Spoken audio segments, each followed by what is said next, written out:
आम्हाला महाराष्ट्राचं आणि हिंदू धर्माचं साठी काम करायचं आणि म्हणून आम्ही राजकारणात आहोत. म्हणून उद्धव ठाकरेंबरोबर असलेला जो द्वेषाची भावना जे तुम्ही बोलतात हे तिथून सुरू जास्त होतं. कदाचित तुम्ही त्यांना तो प्रश्न कधी विचारत नाही, कारण त्याचं उत्तर ते लोक द्यायला तयार होत नाही.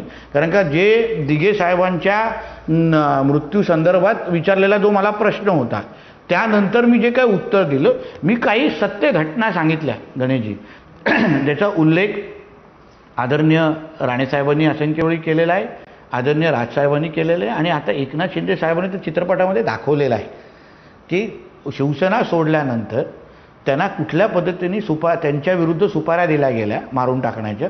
राजसाहेबांनी भाषणामध्ये असंख्य वेळी हा विषय का उल्लेख केलेला आहे आणि आज एकनाथ शिंदेजी जाहीर बोलतातच आहे. म्हणजे अशा प्रवृत्ती ही शिवसेनेमध्ये होती.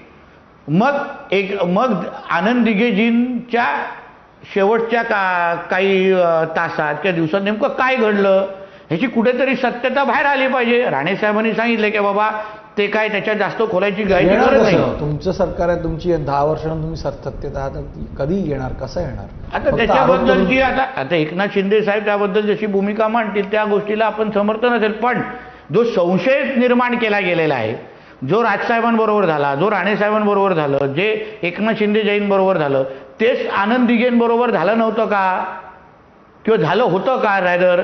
तर आणि सगळ्यांमध्ये एकच माणूस कॉमन आहे, सगळीकडे एकच माणूस. कोणाला शिवसेना ताब्यात पाहिजे होती, कोणाला 95 पासून मुख्यमंत्री बनायचे स्वप्न पडत होते, 1995 कोणापासून कोणाला मुख्यमंत्री बनायचे स्वप्न होते, कोणाला शिवसेना ताब्यात पाहिजे होती, कोणाला शिवसेना ताब्यात पाहिजे होती म्हणून बाळासाहेबांना ब्लॅकमेल कोण करायचा, कोण राणेसाहेबांना? उद्धव ठाकरे. बाळासाहेबांना काय ब्लॅकमेल करायचं? राणेसाहेबांना बाहेर काढण्यासाठी की तुम्ही त्यांना पक्षातून बाहेर काढा यासाठी ब्लॅकमेलिंग झाली आहे बाळासाहेबांची. कितींदा उद्धव ठाकरे घर सोडून जाऊन इकडच्या त्या हॉलिडे इनमध्ये, आता अगोदर हॉलिडे होते राहील, खरं त्यांना शिवसेना ताब्यात पाहिजे होती. हे असंख्य असे विषय आहेत गणेशजी ज्याच्यामुळे हा संशय तयार होतो की अशा पद्धतीची प्रवृत्ती ही शिवसेनेमध्ये आहे आणि त्याबद्दल आम्ही त्याच्यामध्ये राहिलो असल्यामुळे आम्ही बोलतो. तर माझ्यावर झालेली घटना आहे, जेव्हा मला एका केसमध्ये महाविकास आघाडीच्या काळात जेव्हा अटक केली गेली तेव्हा कोल्हापूरच्या मेडिकल हॉस्पिटलमध्ये मला ठेवलं गेलेलं पोलिसांच्या गराड्यामध्ये. तेव्हा माझ्या इंजेक्शनमध्ये विष टाकण्याचा प्रयत्न झालेला आहे. मला संबंधित डॉक्टरनी सांगितलेलं आहे, जो आमचा कोकणातला होता पण त्या हॉस्पिटलमध्ये. माझं काय म्हणणं आहे लक्षात घ्या, आम्हाला माहिती आहे घाणेरडं राजकारण कुठलं चालतं. सगळंच काय कारवाईच्या बाबतीमध्ये होणं आणि कारवाईकडून होणं हे आमची अपेक्षा नाही, पण आम्हाला त्या माणसाची प्रवृत्ती माहिती आहे, जे आज पहिलं फक्त राणे कुटुंबाला माहिती होतं, आज पूर्ण महाराष्ट्र बघतोय की कसं द्वेषाचं राजकारण चाललंय आणि त्याचं उत्तर आमचं महाराष्ट्र मतपेटीतून देईल. नरेटिव्ह मी यासाठी म्हणालो की दिशा सैलेंचं पण नरेटिव्ह सेट झालं असं तुम्ही म्हणताय किंवा तुमच्यावर आरोप होत आहेत, कारण त्यामध्ये काहीच झालं नाही. तो 21चं प्रकरण आहे. जेव्हा दिशा सैलेंची केस गणेशजी झाली तेव्हा स्वतः उद्धवजी ठाकरे राज्याचे मुख्यमंत्री होते.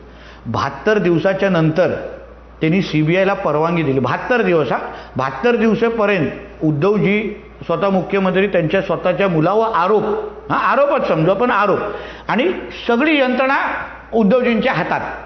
विचार करा, 72 दिवसामध्ये, साधं 24 तासामध्ये कधी कधी कोण पुरावे नष्ट करण्याचे प्रयत्न करतात, ह्यांच्याकडे 72 दिवस होते. त्याचा पुढचं एक महत्त्वाचं सांगतो, बाकी सगळं सोडा. अगर ती खरंच सुसाईड होती, आदित्य ठाकरेचं त्याच्यात काहीच नव्हतं, तुम्ही आणि मी समजून घेऊ, तरीही उद्धव ठाकरेंनी राणेसाहेबांना फोन करावा की माझ्या मुलाला सांभाळून घ्या राणेसाहेब.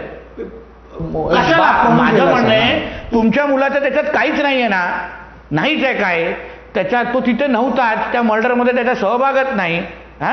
तर मग तुम्हाला असं का वाटलं की तुमचा नंबर 1चा शत्रू ज्यांना तुम्ही राणे समजता त्यांना फोन करून एवढं सांगावं? म्हणजे डाल में कुछ काला आहे आणि त्या जे काय काला आहे ना ते टप्प्याटप्प्याने हळू बाहेर येईल एवढं तुम्हाला विश्वासाने सांगतो.